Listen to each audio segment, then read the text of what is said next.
Dulu ya sebelum ada COVID ya, kita selalu menekankan anak-anak itu di dunia kerja karena memang lulus SMK harus bisa bekerja. Apa sih sebenarnya yang diharapkan dari anak-anak SMP? Bekerja pun dia juga bisa berwirausaha. Dia kuliah pun dia juga bisa wirausaha. Cita-citanya jadi apa? Ini agak melenceng dari akuntansi ini. Enggak apa-apa. Untuk cita-cita saya ini kebetulan di kesehatan. Kesehatan. Ya. Banyak masyarakat kita itu yang belum menyadari bahwasanya dunia pendidikan itu sebetulnya kan mahal luas. Meskipun kita ada di 9 jurusan ini, mari kita tetap semangat untuk mengantarkan anak-anak sesuai dengan jurusan masing-masing. Memimpin sebuah SMK tantangannya apa?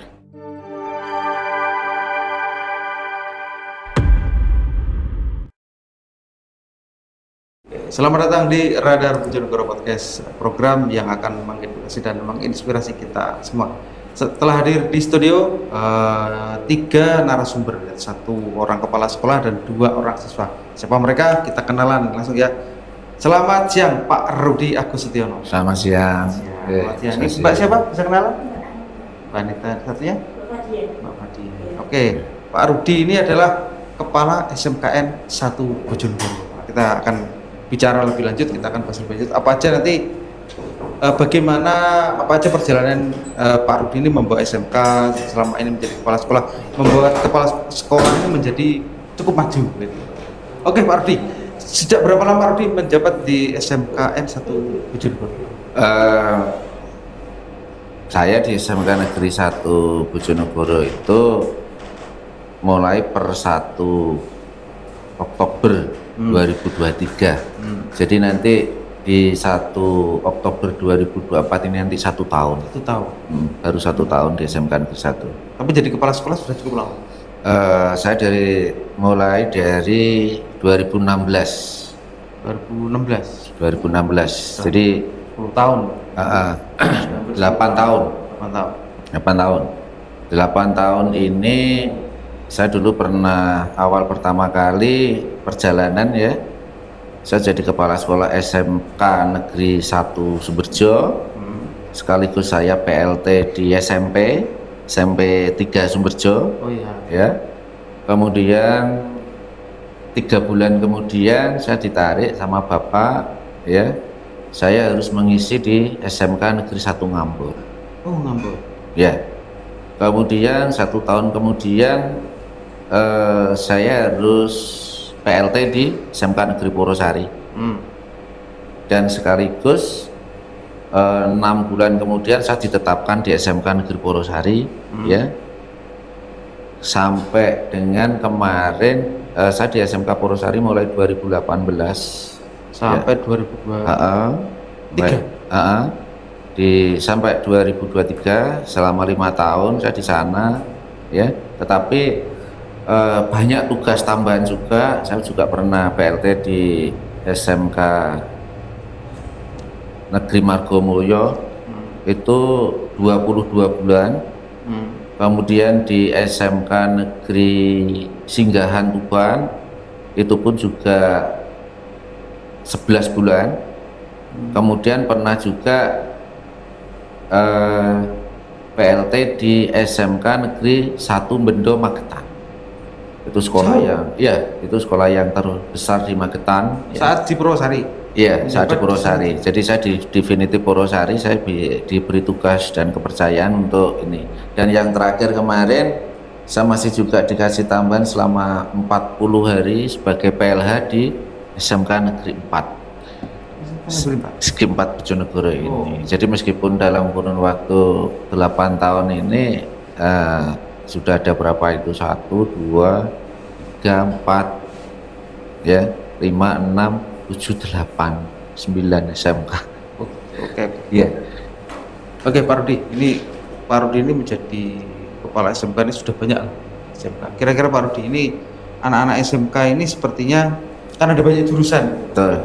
Apa sih sebenarnya yang diharapkan dari anak-anak SMK ini? Apakah mereka ini diharapkan menjadi pekerja, menjadi wirausaha, atau diharapkan mereka melanjutkan kuliah? Seperti apa? Ya, begini, Kita sebetulnya di SMK itu kan motonya kan ada 3. Hmm. Ada yang namanya bekerja, ada yang melanjutkan, dan ada yang wirausaha. Nah, ketika kita itu setelah dulu ya sebelum ada COVID ya, kita selalu menekankan anak-anak itu di dunia kerja karena memang lulus SMK harus bisa bekerja. Nah, namun ternyata setelah terjadinya COVID itu ternyata banyak sekali perubahan.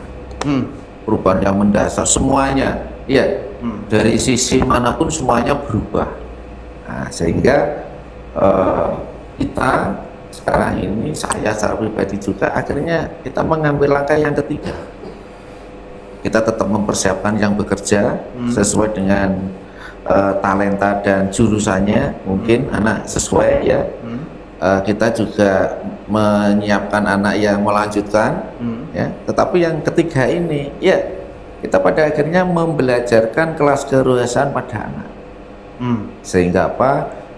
Anak itu diajari sebuah kelas kewirausahaan sehingga ketika dia bekerja pun dia juga bisa berwirausaha.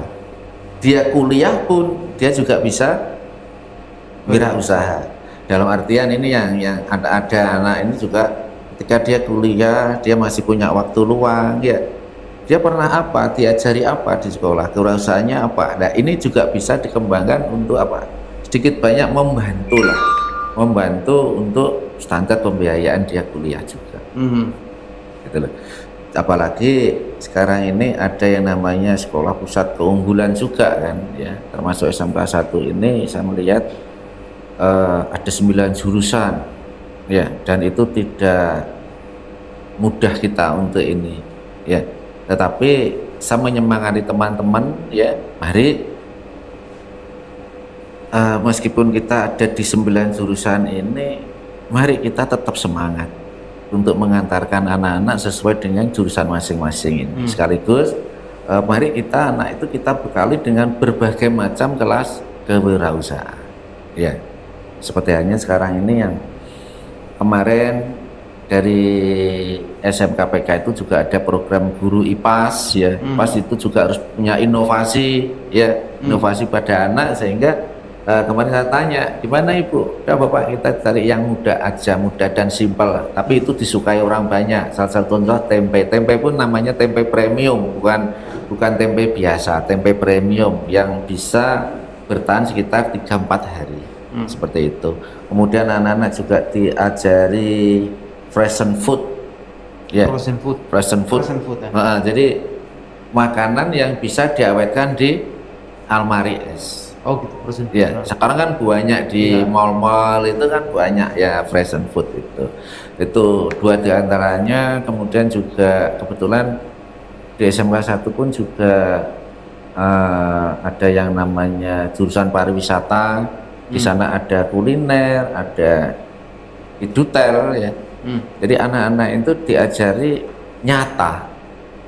Langsung praktek. Iya, praktek nyata. Dan kita memang di SMKPK ini memang kita wajib untuk berkolaborasi dengan berbagai perusahaan. Jadi anak itu kita juga menggunakan kurikulum perusahaan. Jadi kurikulumnya juga disinkronisasi. Jadi ketika anak nanti lulus, dia sudah ndak bingung lagi. Dan via hotel pun juga dari tempat-tempat di mana anak kerja, ya, mereka pun juga tidak harus kamu ditaruh sana dulu ini, tapi sudah disesuaikan dengan talenta anak itu. Tuh, Mas Qasim. Oke. Tantangannya Pak, memimpin sebuah SMK, tantangannya apa? Banyak Mas, kalau kita mikir tantangan banyak, karena pada umumnya banyak masyarakat kita itu yang belum menyadari bahwasanya dunia pendidikan itu sebetulnya kan maha luas. Karena namanya dunia pendidikan itu setiap detik, ya, setiap menit itu kita sudah berubah. Tapi kalau kita nanti kok hanya duduk-duduk aja tanpa kita mengikuti dari sebuah perubahan itu, maka kita akan tertinggal jauh. Jadi tantangan kita sebetulnya kita itu butuh apa ya? Butuh saling untuk link and match antara orang tua dan sekolah. Karena pendidikan itu tidak harus di sekolah saja, di rumah juga harus mendukung gitu loh. Orang tua harus mendukung betul keberadaan anak untuk apa ya? Selama di dunia pendidikan ini kan harus didukung juga gitu loh. Ini kalau antara orang tua dan sekolah itu bisa match, ya insya Allah lah dunia pendidikan ini akan semakin gemilang gitu loh. Karena seperti yang tak sampaikan tadi bahwasanya apa ya, perubahan ini semakin cepat gitu loh. Kita kalau tidak mengikuti ini, kita akan tertinggal jauh gitu loh.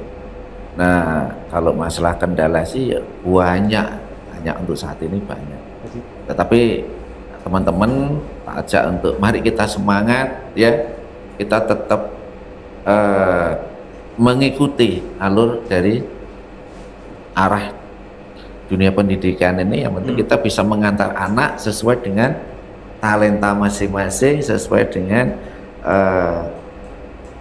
kegiatan belajar kita, yaitu Merdeka Belajar itu. Merdeka Belajar kan apa ya, memberikan kesempatan pada anak-anak itu menyesuaikan dengan talentanya kan seperti itu. Pak, di SMK 1 kan banyak jurusan. Ada nggak mungkin anak-anak yang salah jurusan? Ya harusnya dia makanya dia memilih ini. Tanya Mas. Tanya. Ada. Tetapi selama saya jadi kepala SMK ya Mas. Jadi anak pun ketika dia mengambil salah jurusan ya, tetap saya menganjurkan begini. Meskipun di sini contoh ya di SMK 1 ya, ada 9 jurusan. Kok ada anak dari jurusan ini kok ternyata dia suka mengikuti yang kegiatan di jurusan itu, ya sudah saya biarkan. Karena saya menekankan pada teman-teman ya, ayo Bapak Ibu, sekolah ini milik kita bersama. Dan talenta anak kan berbeda-beda ya.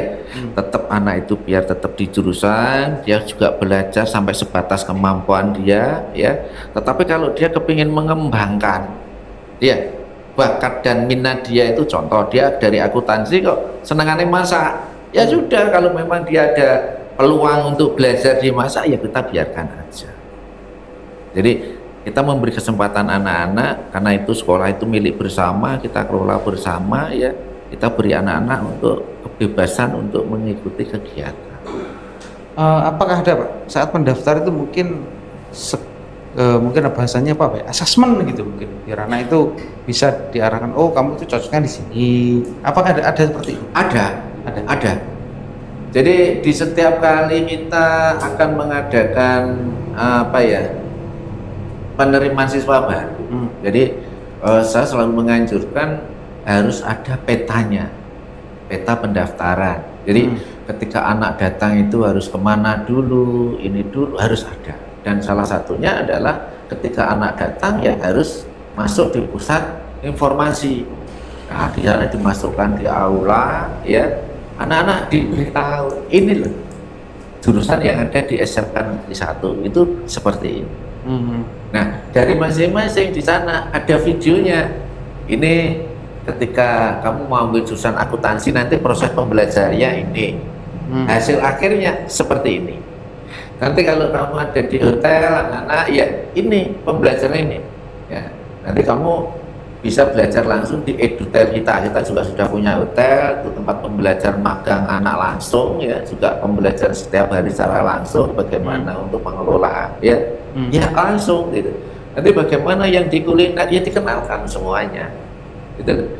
Tetapi namanya anak loh Mas Fasim ya, namanya anak itu yang paling banyak itu karena memang dia dari SMP ke SMK ya, biasanya ikut-ikutan temannya jurusan ini dia ikut gitu. Ikut-ikutan temannya itu. Tapi ketika dia bergeser ada ini, tetapi kan kita punya aturan. Bisa nggak geser? Oh, saya kok nggak nyaman di sini, pengen ke sana gitu. Ada nggak itu?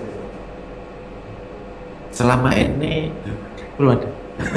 Jadi anak itu sepertinya itu menerima apa adanya. Oh gitu. Ya sudah terlanjur di sini sampai tuntas gitu. Tapi anak itu kita beri bekal, Nah. nggak apa-apa, ya. Dan anak itu ternyata ya senang gitu.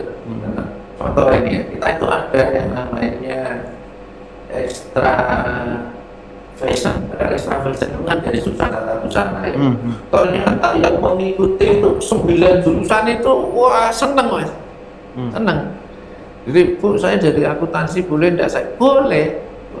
Karena mungkin dari sinilah talenta anak itu akan tampak gitu loh. Saya bergeser ke mbak-mbak ini. Dari jurusan apa tadi? Akuntansi. Dua-duanya akuntansi. SMK 1 ini terkenal dengan jurusan akuntansi yang pernah menjuarai berbagai lomba gitu ya. Terakhir lomba apa yang dijuarai? Hai, kau kehilangan STNK? Tak perlu khawatir, langsung saja menuju kantor Radar Bojonegoro. Nah, sampaikan ke petugas jika ingin pasang iklan STNK hilang. Ya, pasang iklan STNK hilang cuma Rp68.000 saja. Untuk jurusan akuntansi. Nah, Untuk jurusan akuntansi mungkin kemarin seperti lomba apa namanya kayak Olimpiade. ya olimpiade akuntansi dari universitas-universitas, mungkin dari Unair itu kita ikuti dan mungkin pernah juara. Mbak siapa tadi namanya? Hadiah. Nadia. Cita-citanya jadi apa? Nah, ini agak melenceng dari akuntansi nih. Enggak apa-apa. Untuk cita-cita saya nih kebetulan di kesehatan. Kesehatan. Ya, Oh di gitu. kesehatan. Di kesehatan. Kuliah jurusannya akuntansi. gitu. Iya, agak melenceng sedikit. Ya. Oke. Menariknya akuntansi itu apa? Mau belajar di SMK jurusan akuntansi apa? Kita jadi tahu kalau misal kita mau wirausaha ya, kita untuk mengelola laba ruginya. Oh gitu. Ya, Keuangan hubungannya ya, gitu. keuangan gitu lah. Oh gitu. Ya. Kalau kamu Mbak siapa tadi? Mbaknya? Apa tantangannya belajar di jurusan akuntansi apa? Di SMP kita kan belum di mempelajari sampai yang sepenuhnya tentang akuntansi. Jadi kita masuk di SMP itu kan cuma satu jurusan yang dulu aja. Jadi agak susah untuk menerima kenyataan kalau harus bisa pelajaran matematika yang itu. Oh gitu. Oke. Sekarang ini kan banyak Pak Rudi ya mungkin ya. Aplikasi akuntansi gitu ya. Kepakai kayak itu kira-kira. Ya, terpakai. Jadi kita di pembelajaran di koperasi pun kita selalu menggunakan aplikasi. Dan anak-anak pun juga diajari membuat aplikasi juga. Oh gitu. Jadi kita kan juga punya jurusan apa ya, ya multimedia itu. Jadi banyak lah mas. Jadi ya saya sampaikan tadi. Kita meskipun beda jurusan kita tetap berkolaborasi agar supaya anak itu seneng, anak itu bisa kerasan. Oke. SMK 1 ini kayak banyak usahanya, ada warung, ada toko, ada hotel, ada apa. Itu tujuannya apa, Pak? Ya ini pembelajaran langsung buat anak. Karena semuanya tuh anak. Semuanya anak. Ini salah satu contoh ya. Kayak di jurusan kuliner. Iya, kuliner itu semuanya anak. Jadi ketika ada yang namanya apa ya, pesanan apa itu, ada orang hajatan, ya itu ya anak semuanya, gitu loh. Karena memang kita membelajar anak itu secara nyata, gitu. Juga diajari bagaimana nanti awal dari pemodalan sampai sebuah proses, sampai bagaimana dia nanti memikirkan untuk tenaga dia atau hasil dari kerjaan dia itu. Gitu loh. Dan anak diajari secara langsung. Bahkan yang di koperasi sekolah pun semuanya juga anak. Semua anak. Jadi semua guru yang ngajar, gitu loh. Ngajar. Apa itu tidak mengganggu, Pak? Tidak mengganggu. Itu sudah ditata. Sudah ditata sama gurunya nanti. Gitu loh. Jadi nanti itu kan bergilir, Mas. Bergilir, dan ternyata memang di sini orang tua senang. Gitu loh. Karena anak itu bisa merasakan pembelajaran secara langsung, sehingga kesiapan keilmuannya, kesiapan mentalnya kan dia lebih kuat gitu loh. Kalau setiap hari pembelajaran secara langsung. Kedepannya ini apa Pak yang akan lagi di inovasi di SMK ini apa kira-kira? Karena SMK Negeri 1 itu kan di tengah kota ya. Dan ketika saya datang di SMK Negeri 1 itu, saya memotivasi teman-teman itu seperti ini, gitu loh. SMK Negeri 1 itu punya 9 jurusan. Dan ketika saya melihat jurusan ini, ternyata ini semua 9 jurusan ini sangat dibutuhkan oleh masyarakat Bojonegoro atau mungkin luar dari Bojonegoro. Maka dari itu, karena kita satu, ya harus tetap di angka 1. Dalam artian, mari kita jadikan sekolah ini sebagai sekolah ikon di wilayah kota Bojonegoro. Dalam artian itu ikon yang bagaimana? Menjadi sekolah pusat layanan masyarakat, gitu. Sekolah pusat layanan masyarakat. Jadi di sini kita punya tata busana, siapa tahu nanti ada dari warga setempat kota ya banyak yang menjahitkan di SMK 1. Kemudian kita juga punya banyak akuntansi ya. Kebetulan kita itu akuntansinya jawara dari dulu ya. Bahkan kemarin olimpiade pun beberapa kali piala bergilir itu kan bisa kembali datang ke SMK Negeri 1. Nah, kita pun juga sudah bekerja sama dengan ahli-ahli akuntan ya, agar supaya saya kepingin anak-anak akuntansi ini bisa menjadi akuntan-akuntan muda. Nah, salah satu contoh mungkin dari Jawa Pos, mungkin kalau Pak Rudi aku butuh tenaga akuntansi saya nggak ada tak ini ya, kan bisa gitu loh. Jadi salah satunya itu Mas Qasim. Kalau yang ini sampai hari ini kita berjalan itu ya kita sudah ada kuliner itu berjalan, edutel itu berjalan, itu semua anak Mas. Jadi tidak ada guru yang menemani. Nanti kalau ada kesulitan baru anak-anak konsultasi, Bu ini gimana? Tetapi saya bisa meyakinkan karena anak-anak itu sudah kita kerjasama dengan Alstom, dengan Swiss Bear, ya, dan ini yang baru ini apa ini namanya hotel apa ini saya juga lupa. Kita kan juga sudah kerjasama dengan hotel-hotel yang berbintang juga, sehingga kita juga mendatangkan guru tamu juga, gitu loh. Dan ini yang lebih saya bangga juga itu yang dari multimedia. Nah ini kemarin itu anak-anak itu sempat dibutuhkan atau disewa ya sama para kepala desa ya untuk membuat film di desa itu untuk mengangkat desa wisata. Nah, desa wisata ini per desa itu kemarin banyak yang dari SMK 1 itu. Salah satu kemarin di mana itu? Di daerah Kumpul Rejo itu. Nah, itu. Anak-anak langsung syuting secara langsung berbaur jadi satu dengan masyarakat. Dan kemarin pun juga ya tidak hanya di Kumpul Rejo juga banyak. Banyak.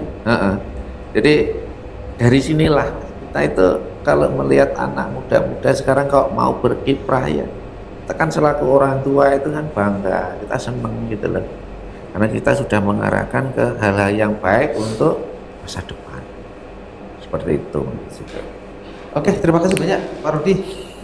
Setelah hadir di studio Radar Bojonegoro, nanti kan kita sambung di edisi selanjutnya. Terima kasih. Banyak juga ya, terima kasih. Oke, demikian sahabat Radar Bojonegoro, perbincangan kita dengan Pak Rudi dan dua siswanya ini. Semoga apa yang kita bicarakan tadi menjadi inspirasi untuk kita semua. Assalamualaikum warahmatullahi wabarakatuh. Waalaikumsalam.